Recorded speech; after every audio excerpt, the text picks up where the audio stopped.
Good morning, students. Today we are proceeding with the chapter Combustion and Flame. Now, first of all, we should know that what is fire control. Right? Now, for the fire, we have three things. One is fuel, means the combustible substance is required. Number two, oxygen or air required. And number three, ignition temperature is required. So three things are there. If we want to control the fire, we should remove one or two or three, all three requirements. Right? We can remove the oxygen, we can remove the ignition temperature, means we should lower down the temperature of combustible substance below the ignition temperature, or we should remove the fuel. Right? So one or more of these requirements can be removed to control the fire. And number three, the fire brigade for the water on the fire, so that the temperature of the combustible material is brought below the ignition temperature. Right? These points already covered in previous lecture. Right? Now see this picture. A firefighter pouring the water by the jet on the building to lower down the temperature of the building. Now see, what happens? A building catches fire, means its temperature is above the ignition temperature. That's why it catches the fire. After pouring the water, its temperature lower down and goes below the ignition temperature. So this is one of the method. But what happens when the fire catches by the electrical appliances, or fire catches by the inflammable substances? Right? Now we are discussing about oil and electrical equipments. Now, one thing you have been heard, that fire extinguisher. Right? हमारे school में भी, कई जगह malls में भी, कई बड़ी बड़ी बिल्डिंग्स में भी फायर एक्सटिंग्विशर्स होते हैं लगे. Right? Now why fire extinguisher required? First of all, the most common fire extinguisher is water. Right? जब भी आग लगती है तो हम क्या करते हैं? आग बुझाने के लिए पानी को यूज करते हैं. लेकिन क्या पानी को हर जगह यूज किया जा सकता है? No. If electrical equipment is on fire, water may conduct electricity. अब अगर इलेक्ट्रिकल इक्विपमेंट्स के कारण आग लगी है बिल्डिंग या कहीं और, तो अगर हम पानी डालेंगे तो इलेक्ट्रिसिटी को कंडक्ट कर जाएगा, और इलेक्ट्रिसिटी को कंडक्ट करते ही वहां पे नुकसान होने की गुंजाइश हो जाती है. जैसे आपने देखा होगा कि जिस बिल्डिंग में इलेक्ट्रिकल इक्विपमेंट के कारण आग लगती है वहां पे पानी कभी नहीं डाला जाता है. ठीक है? यदि पानी डालना है तो पहले इलेक्ट्रिकल इक्विपमेंट्स को बंद कर दिया जाता है, इलेक्ट्रिसिटी की सप्लाई को कट कर दिया जाता है, उसके बाद फिर जो है पानी से आग बुझाई जाती है.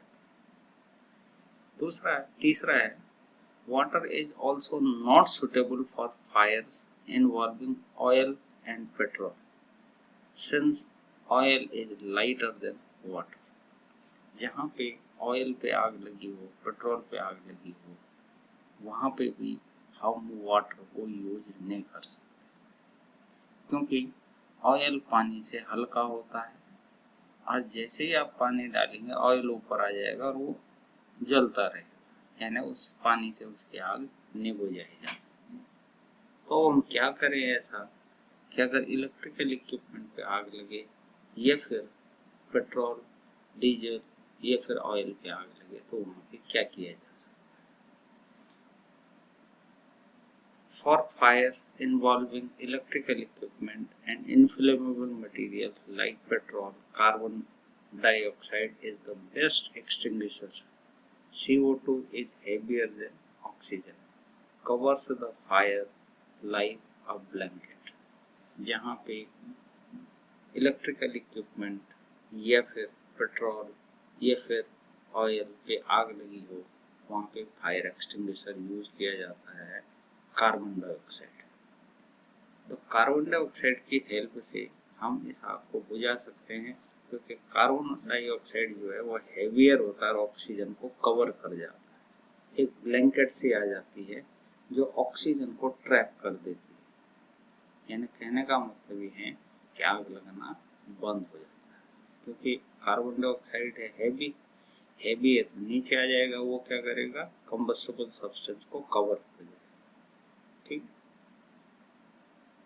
अब आपने देखा होगा हम छोटे छोटे सिलेंडर्स यूज करते हैं फायर एक्सटिंग्विशर, कार्बन डाइऑक्साइड वहां से रिलीज की जाती है। तो कार्बन डाइऑक्साइड उसके अंदर रहता कैसे? It can be stored at high pressure as a liquid in cylinder.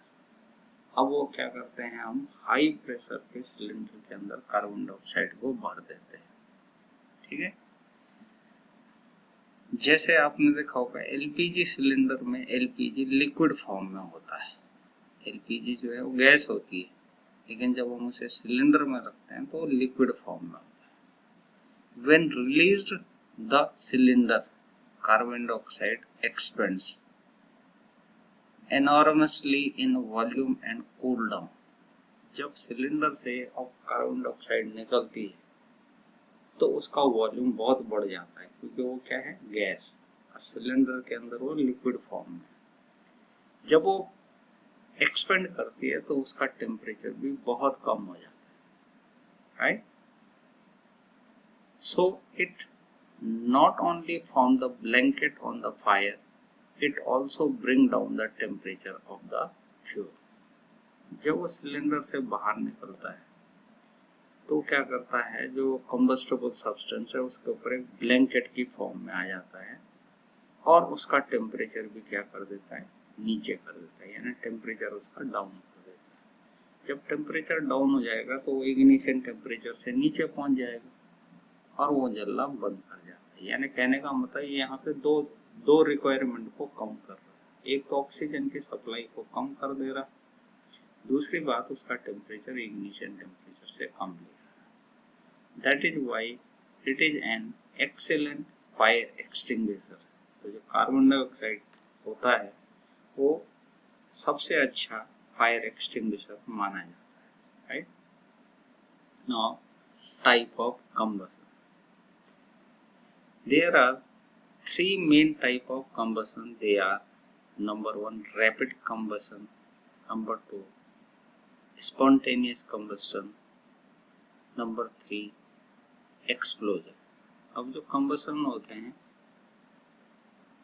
वो तीन तरीके का होता है। पहला है rapid combustion।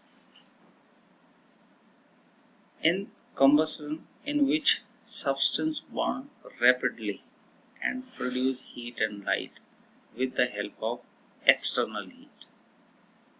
जब कोई कंबस्टेबल सब्सटेंस बहुत जल्दी से जलता और जलने के बाद हीट और लाइट प्रोड्यूस करता हो, इस तरीके के कंबस्टन को कहा जाता है रैपिड कंबस्टन।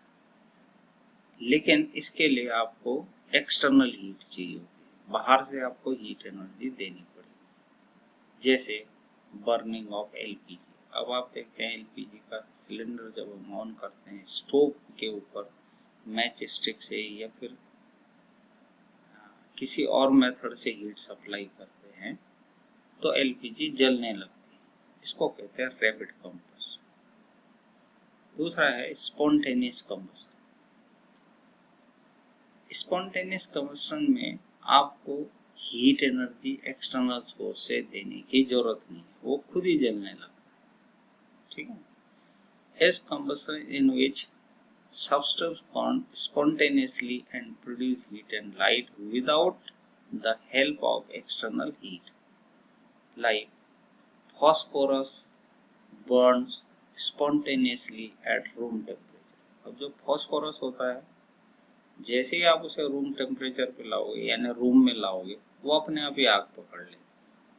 उसका कारण ये है कि फॉस्फोरस का जो इग्निशन टेम्परेचर होता है वो बहुत कम होता है। ठीक है, तो स्पॉन्टेनियस कम्बस्शन में आपको एक्सटर्नल सोर्स से हीट देने की जरूरत नहीं है, यानी न माचिस न तो फिर लाइटर की जरूरत पड़ेगी। लेकिन रैपिड कम्बस्शन में आपको एक्सटर्नल सोर्स की जरूरत पड़ेगी, यानी मैच स्टिक या फिर गैस लाइटर की जरूरत पड़ेगी। ठीक है, और तीसरा टाइप होता है एक्सप्लोजन। एक्सप्लोजन जैसा नाम से आप समझ रहे हैं, इसका मतलब कहीं साउंड भी आएगी। Explosion is a combustion in which a substance burns suddenly and produces heat, light, sound with the help of heat or pressure। अगर कंबस्टेबल सब्सटेंस जो है वो सडनली बर्न कर रहा है और हीट और लाइट और साउंड प्रोड्यूस कर रहा है, that is called explosion. For example, explosion of crackers on applying heat और प्रेशर, जैसे कि क्रैकर्स होते हैं, ये इसका एग्जांपल। ठीक है, तो आज के लिए इतना ही बहुत। Thank you very much.